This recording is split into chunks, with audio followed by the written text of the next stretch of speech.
उपस्थित असलेले सोहेल आमिर खान साहेब, त्याचप्रमाणे आपल्या सोयगाव पोलीस स्टेशनचे PI निरीक्षक साहेब घाटे साहेब, त्यामुळे आपल्या गावातील प्रतिष्ठित नागरिक, ज्येष्ठ नागरिक खंडेराव दादा आणि आपल्या गावाचे पोलीस पाटील आदरणीय शिवाजीराव वास्कर साहेब, त्याचप्रमाणे भाजपचे युवा नेते राजेश काळे साहेब, जांभईचे अलीम जे संयोजक आहेत या कार्यक्रमाचे अलीम साहेब, आणि ज्यांनी हा कार्यक्रम घडून आणला त्या जमाती हिंद या संघटनेचे सर्व कार्यकर्ते आणि उपस्थित असलेले उपस्थित असलेले सर्व समाज बांधव मित्र हो, आज हम प्रेषित मोहम्मद पैगंबर यांच्या जीवनावर आधारित जीवन परिचय या कार्यक्रमासाठी आपण सर्व जमलो आहोत। या प्रेषित मोहम्मद पैगंबर यांच्या जीवनाबद्दल सांगायचं झाल्यास, मुस्लिम धर्मामध्ये जे आजपर्यंत प्रेषित झाले असतील किंवा जे धर्मगुरू झाले असतील, मग त्यामध्ये आदरणीय नूर साहेब असतील, आदरणीय युसुफ साहेब असतील, आदरणीय प्रेषित इसाक साहेब असतील, आदरणीय मुसा साहेब असतील, या सर्व प्रेषितांपैकी मुस्लिम धर्मामध्ये जर प्रथम अग्रगण्य स्थान जर कोणाचं असेल तर ते प्रेषित मोहम्मद पैगंबर साहेब यांचं आहे। आणि यांच्याच काळात यांचा अवतरित हा कुराण हा ग्रंथ अवतरित झाला। कुराण हा ग्रंथ अवतरित झाला म्हणजे हा काही डायरेक्ट एकदम असं लिहून आला नाही, तर प्रत्यक्ष ईश्वराच्या वाणीतून एक एक शब्द न शब्द या महापुरुषावर अवतरित झाला। आणि या महापुरुषाने तो देवाच्या मुखातून निघालेला एक शब्द त्यांनी त्यावेळेस त्याच्या सहकार्यामार्फत त्यांनी स्वतः या शिस्तबद्ध त्यांनी लिहिण्याचं काम केलं। ज्या वेळेस या कुराणाच्या आयात वरतून देवाच्या मुखातून निघत होते त्यावेळेस त्यांनी या सर्व सहकार्याने मिळून एक एक आयातीची एकदम काटेकोरपणे पालन करून कुठल्याही प्रकारचे यामध्ये गाळीसर केली नाही। आणि हा परिपूर्ण ग्रंथ कुराण हा मोहम्मद प्रेषित पैगंबर यांचा अवतरित झाला। आणि या कुराणाबद्दल, या कुराणामध्ये कुठल्याही प्रकारच्या म्हणजे स्वतः प्रेषित मोहम्मद पैगंबर यांनी सुद्धा कुठल्याही काही शब्दाचा शिरकाव त्यामध्ये देवाच्या मुखातून जे निघालेले शब्द, अल्लाच्या तोंडातून आलेले शब्द, त्याच्या व्यतिरिक्त कुठलाही एकही शब्द या कुराणामध्ये नाही। पण त्याच्या हजारो प्रती छापल्या गेल्या असतील, करोडो प्रती छापल्या गेल्या असतील, त्यामध्ये कुठेही अशी घालमिसळ झालेली नाही। हा परिपूर्ण ग्रंथ प्रेषित पैगंबर साहेब यांच्या अवतरित झाला, यामध्ये झाला। आणि याची शिकवण ही एकदम आदर्श शिकवण आहे। त्यामध्ये त्यांच्या जीवनचरित्र, सिराच्या ग्रंथामध्ये 9 युद्धिकांनी त्यांचे जीवन कसं जगलं, ते एकेकाळी एक शासन प्रमुख सुद्धा होते, लष्कर प्रमुख सुद्धा होते आणि न्यायाधीश सुद्धा होते। त्यांनी त्यांच्या पदावर काम करत असताना त्यांनी कुठल्याही प्रकारचं न्यायाधीश असताना गोरगरीब अन्याय होणार नाही, त्यांनी काही काटेकोरपणे पालन केलं। शासनकर्ता कसा असावा, लष्कर प्रमुख असताना त्यांच्या काळात जी युद्ध झाली त्यांनी त्यांना समोर कसे गेले, त्यांनी त्याचं पूर्ण जीवनचरित्र या ग्रंथामध्ये एकदम विश्लेषण केलेलं आहे। आणि चांगल्या पद्धतीनं त्यांनी या जीवनचरित्र जगलं। याही पुढे जाऊन प्रेषित मोहम्मद पैगंबर यांनी जो आदर्श दिला, त्यांनी कधी वर्णभेद, वंशभेद, जातीभेद, प्रांतभेद हा कधी केला नाही।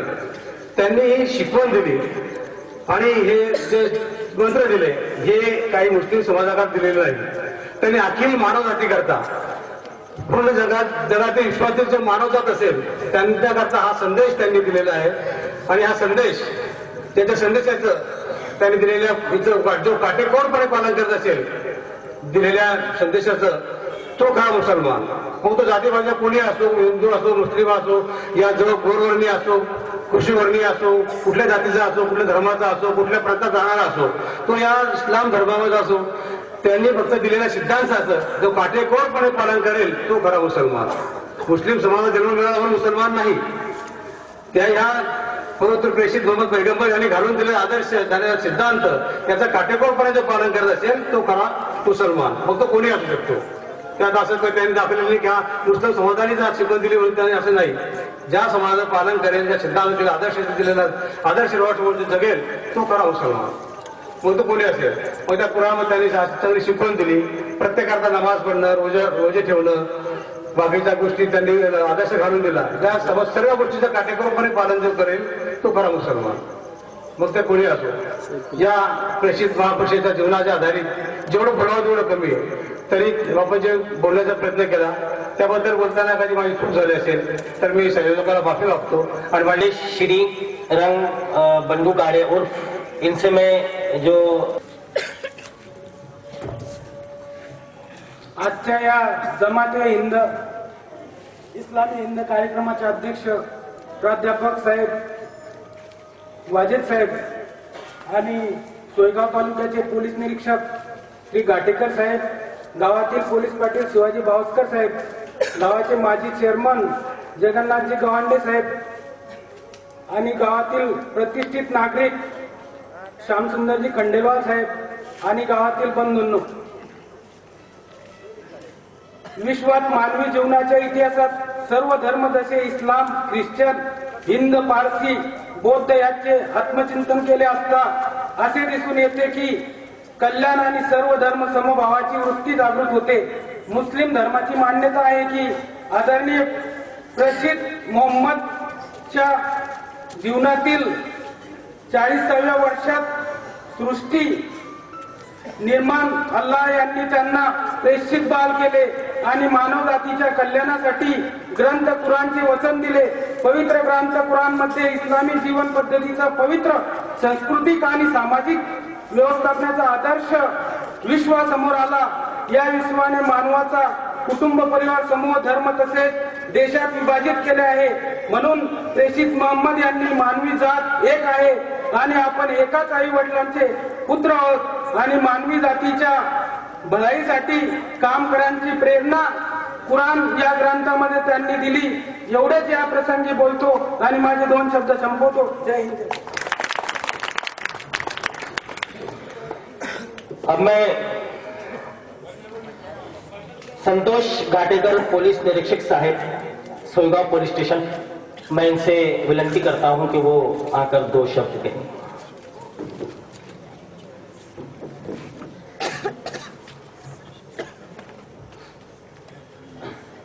आज इथे जमाते इस्लामी हिंद येथील मिलन कार्यक्रमाला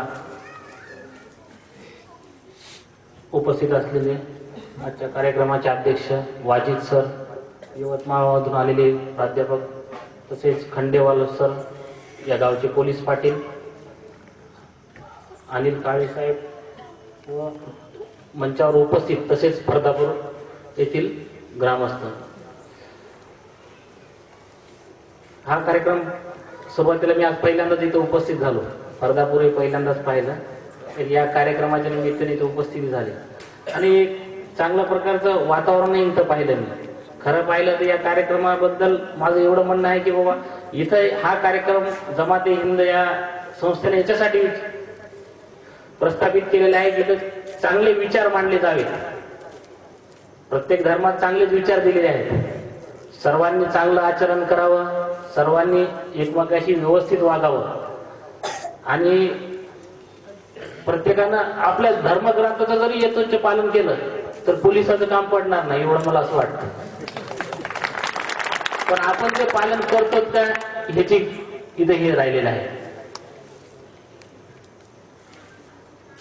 आज आपण इथं बोलवलंय तर या कार्यक्रमाचा उद्देश एवढा की जे चांगले विचार इथं दिले जातील त्याचं आचरण करावं आणि एक प्रत्येकाने आपापले स्नेह मिलनाचा जो कार्यक्रम आहे याच्यातून एकमेकांच्या विचाराची जी झालेली देवाणघेवाण आहे आणि एकमेकाचे ओळख परिचय झालेला आहे त्यातून चांगले विचार घ्यावे एवढीच अपेक्षा करून 2 शब्द संपवतो.